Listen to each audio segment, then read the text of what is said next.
nifatanye n'abandi barundi bose kuri uyu munsi wo gufatana mu nda.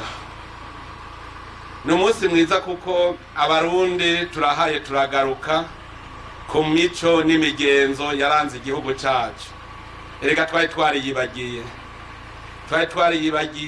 turibagira yuko Imana yaturemye ngo tugire umutima w'urukundo kugira ngo ufise ico yirengeje ashobore nawe kwibuka uburi nyuma amurengereza ijoro. Erega kuva kera narindi baravuga bati no kuri murengereza iyo ufise ico wirengeje. Uyu muco rero niwo muco ugira ugarukane neza ubumwe bw'abarundi. Kuva kera narindi iyo umurundi agize ivyago abandi baramugarukirako. Hariho umuco wo gushumbusha. Inka zikubiswe n'inkuba ababanyi baramushumbusha. Ugeze mu zabukuru yarafise abana abuzukuru bakaja kumusenyera udukwi bamuvomera amazi.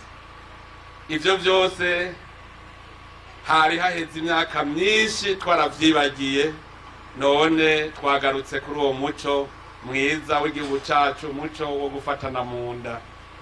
Nico gituma tuguma duhimiriza n'abandi barundi bose yuko wateye imbere nawe agaruka agafata ukuboko abasigaye inyuma kugira ngo nabo batere imbere, kuko ivy'Imana yaduhaye natwe rutegerezwa kubigiramwo umutima w'urukundo. Aha n'akaryo rero ko kwiyibutsa, twibuka yuko ivyo dufise ico turi atari ivyo twihaye, ari Imana biduhaye. Hanyuma Imana ikaba yaremye abantu bose. Abo yaremye rero nta numwe akwiye gupfa rubi. Nico gituma tuza turatererana. Nakaryo kandi ko kwisuzuma yuko wewe wagize ico ukora kugira ngo uteze imbere abasigaye inyuma batishoboye. Hariho abamabarira ngo nibakene. Nta numwe Imana yaremye ngo abumukene.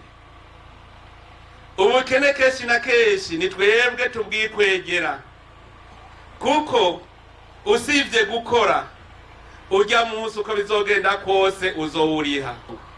Ndashimiye abitavye uru rubanza uyu munsi. Tugashimira cyane imvukira zikorera mu zindi ntara zigora zikaza gufashanya nabi wabo muhiri wabo.